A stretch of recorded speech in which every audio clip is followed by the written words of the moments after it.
Dinamika peran Indonesia dalam perdamaian dunia. Selamat ya, kalian sekarang sudah memasuki semester 2 di kelas 11. Semester ini sangat menentukan langkah kalian untuk dapat naik ke kelas 12. Nah, di semester 2 ini materi pembelajaran untuk mata pelajaran pendidikan Pancasila dan Kewarganegaraan, PPKN, akan semakin memberikan tantangan kepada kalian untuk senantiasa belajar dengan penuh kesungguhan. Pada awal semester 2 ini, kalian akan diajak untuk menyusuri dinamika peran Indonesia dalam perdamaian dunia. Pada akhir pembelajaran bab ini, kalian diharapkan dapat menganalisis dinamika peran Indonesia dalam perdamaian dunia sesuai dengan Undang-Undang Dasar Negara Republik Indonesia tahun 1945.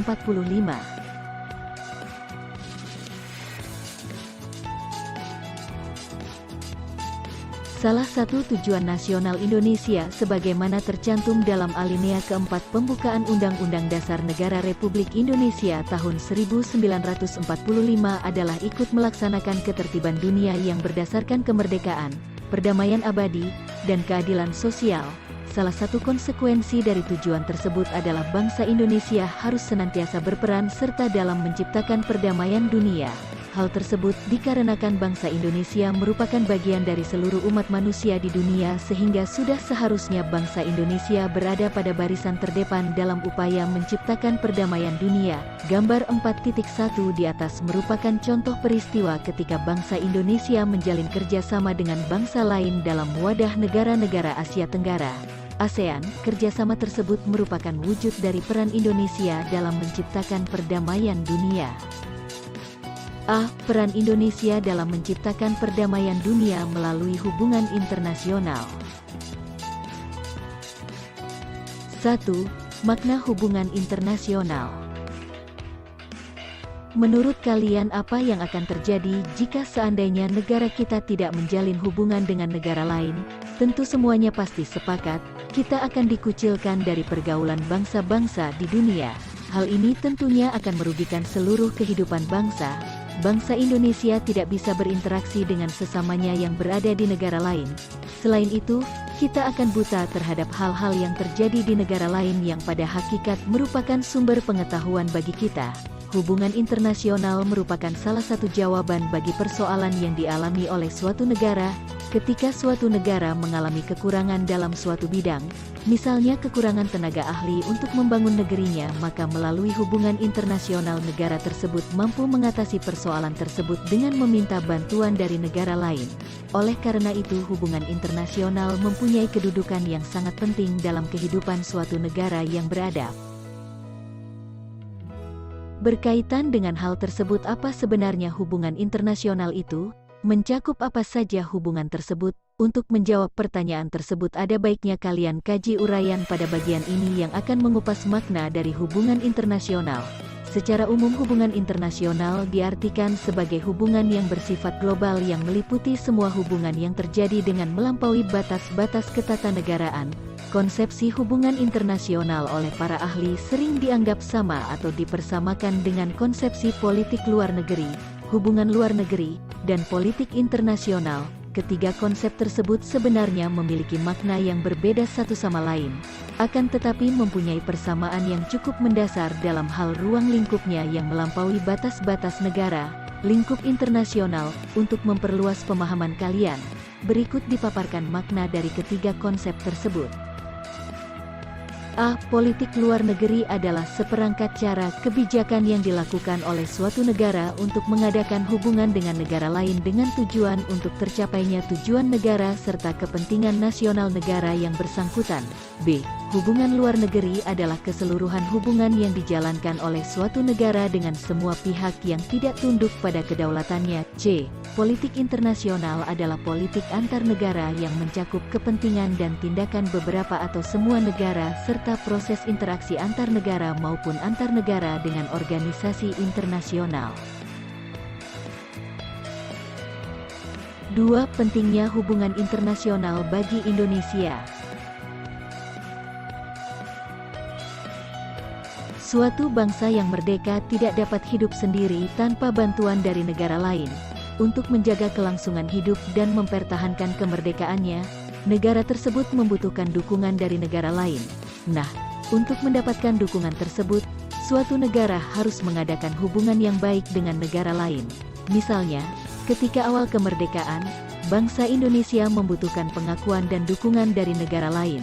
Oleh karena itu, para pendiri negara menjalin hubungan dengan India, Australia, Amerika Serikat, Belgia, Mesir, dan sebagainya. Alhasil, kemerdekaan negara Indonesia mendapatkan dukungan dari negara-negara lain di dunia.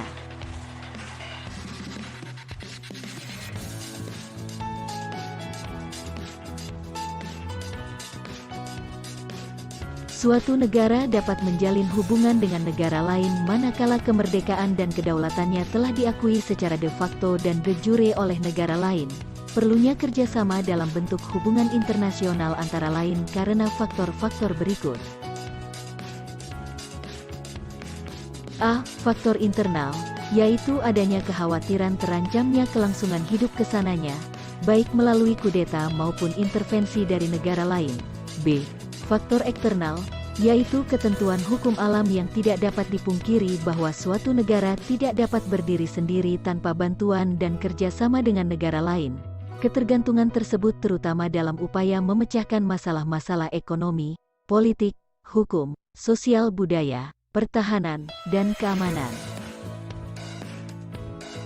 Bagaimana hubungan internasional yang dibangun oleh bangsa Indonesia? Apa arti penting hubungan internasional bagi bangsa Indonesia? Pola hubungan internasional yang dibangun oleh bangsa Indonesia dapat dilihat dari kebijakan politik luar negeri Indonesia.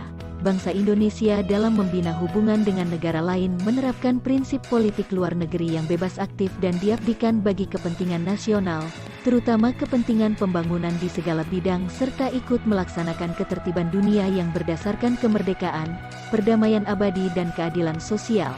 Pembangunan hubungan internasional bangsa Indonesia ditujukan untuk peningkatan persahabatan dan kerjasama bilateral, regional, dan multilateral melalui berbagai macam forum sesuai dengan kepentingan dan kemampuan nasional. Selain itu, bagi bangsa Indonesia, hubungan internasional diarahkan untuk hal-hal berikut. A. Pembentukan satu negara Republik Indonesia yang berbentuk negara kesatuan dan negara kebangsaan yang demokratis. B. Pembentukan satu masyarakat yang adil dan makmur secara material ataupun spiritual dalam wadah negara kesatuan Republik Indonesia. C. Pembentukan satu persahabatan yang baik antara Republik Indonesia dan semua negara di dunia. Dasar kerjasama adalah membentuk satu dunia baru yang bersih dari imperialisme dan kolonialisme menuju perdamaian dunia yang sempurna. D. Mempertahankan kemerdekaan bangsa dan menjaga keselamatan negara. E. Memperoleh barang-barang yang diperlukan dari luar untuk memperbesar kemakmuran rakyat, apabila barang-barang itu tidak atau belum dihasilkan sendiri. F. Meningkatkan perdamaian internasional. Karena hanya dalam keadaan damai Indonesia dapat membangun dan memperoleh syarat-syarat yang diperlukan untuk memperbesar kemakmuran rakyat. G. Meningkatkan persaudaraan segala bangsa sebagai pelaksanaan cita-cita yang tersimpul di dalam Pancasila, dasar dan filsafah negara kita. Berdasarkan uraian di atas dapat disimpulkan bahwa untuk mencapai tujuan yang diharapkan dari pelaksanaan hubungan internasional, bangsa Indonesia harus senantiasa meningkatkan kualitas kerjasama internasional yang dibangun dengan negara lain. Untuk mencapai hal tersebut, bangsa Indonesia harus mampu meningkatkan kualitas dan kinerja aparatur luar negeri agar mampu melakukan diplomasi yang proaktif dalam segala bidang untuk membangun citra positif Indonesia di dunia internasional. Selain itu, juga harus mampu memberikan perlindungan dan pembelaan terhadap warga negara dan kepentingan Indonesia, serta memanfaatkan setiap peluang bagi kepentingan nasional. 3. Politik luar negeri Indonesia dalam menjalin hubungan internasional. Hubungan yang dijalin oleh suatu negara dengan negara lain, tentu saja tidak dapat dilepaskan dari tata pergaulan antar negara. Jika dalam pergaulan manusia dalam lingkungan tetangga ada yang dinamakan tata krama pergaulan, maka dalam pergaulan antar negara pun terdapat hal yang sama. Setiap negara mempunyai kebijakan politiknya masing-masing. Kebijakan politik masing-masing negara dalam pergaulan internasional dinamakan politik luar negeri.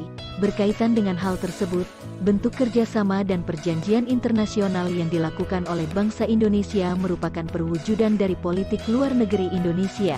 Selain itu, politik luar negeri juga memberikan corak atau warna tersendiri bagi kerjasama dan perjanjian internasional yang dilakukan oleh suatu negara. Apa sebenarnya politik luar negeri bangsa Indonesia? Untuk mengetahui corak politik luar negeri Indonesia, coba kalian perhatikan pembukaan Undang-Undang Dasar Negara Republik Indonesia tahun 1945 alinea keempat, tentang tujuan negara, ikut melaksanakan ketertiban dunia yang berdasarkan kemerdekaan, perdamaian abadi, dan keadilan sosial.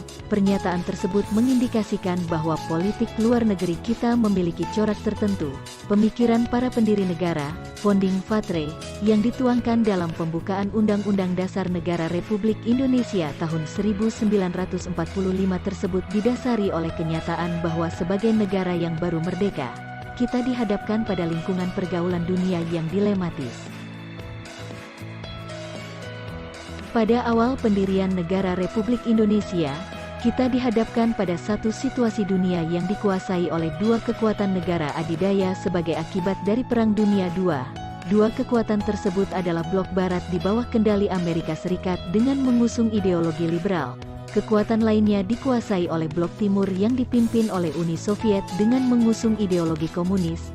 Kenyataan ini sangat berpengaruh kepada negara Indonesia yang baru saja merdeka dan tengah berupaya keras mempertahankan kemerdekaannya dari rongrongan Belanda yang ingin kembali menjajah Indonesia. Kondisi demikian mau tidak mau memaksa bangsa Indonesia untuk menentukan sikap, walaupun usianya masih sangat muda. Sikap bangsa Indonesia tersebut tertuang dalam rumusan politik luar negeri Indonesia.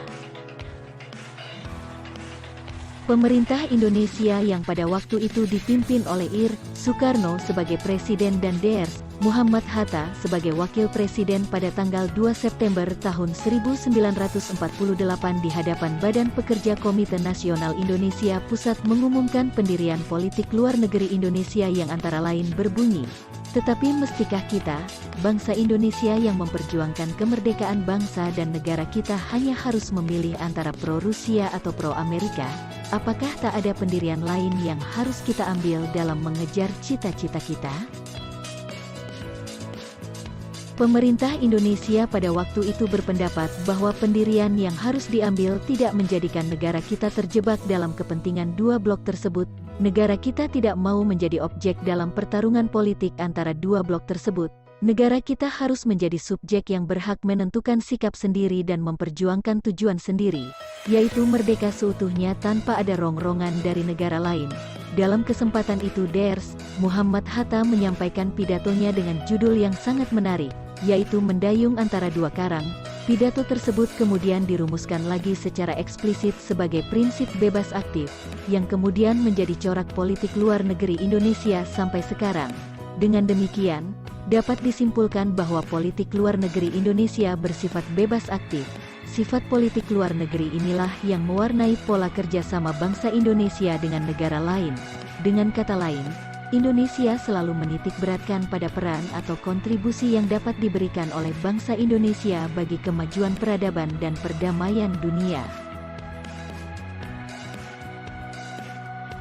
Hal ini dapat dilihat dari peristiwa-peristiwa di bawah ini yang dengan jelas menggambarkan bentuk kerjasama yang dikembangkan bangsa Indonesia. A. Indonesia menjadi anggota Perserikatan Bangsa-Bangsa (PBB) yang ke-60 pada tanggal 28 September tahun 1950. Meskipun pernah keluar dari keanggotaan PBB pada tanggal 7 Januari tahun 1965 sebagai bentuk protes atas diterimanya Malaysia menjadi anggota tidak tetap Dewan Keamanan PBB. Akan tetapi pada tanggal 28 September tahun 1966 Indonesia masuk kembali menjadi anggota PBB dan tetap sebagai anggota yang ke-60. B. Memprakarsai penyelenggaraan Konferensi Asia Afrika KAA pada tahun 1955 yang melahirkan semangat dan solidaritas negara-negara Asia Afrika yang kemudian melahirkan Dasasila Bandung. C. Keaktifan Indonesia sebagai salah satu pendiri gerakan non-blok, GNB, pada tahun 1961, bahkan pada tahun 1992 dalam konferensi negara-negara non-blok yang berlangsung di Jakarta, Indonesia ditunjuk menjadi ketua GNB. Melalui GNB ini secara langsung Indonesia telah turut serta meredakan ketegangan perang dingin antara blok Barat dan blok Timur. D.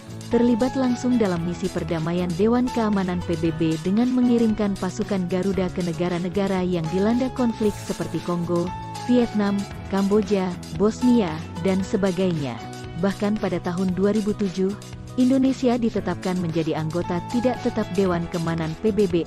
Indonesia menjadi salah satu pendiri ASEAN, Association of Southeast Asian Nations, yaitu organisasi negara-negara di kawasan Asia Tenggara. Bahkan Sekretariat Jenderal ASEAN berada di Jakarta. F. Ikut serta dalam setiap pesta olahraga internasional mulai dari SEA Games, Asian Games, Olimpiade, dan sebagainya. G. Indonesia aktif juga dalam beberapa organisasi internasional lainnya, misalnya Organisasi Konferensi Islam, OKI, Organisasi Negara-Negara Pengekspor Minyak, OPEC, dan Kerjasama Ekonomi Asia Pasifik, APEC, menyelenggarakan hubungan diplomatik dengan berbagai negara yang ditandai dengan pertukaran perwakilan diplomatik dengan negara yang bersangkutan. Sampai saat ini, Indonesia sudah menjalin kerjasama bilateral dengan 162 negara.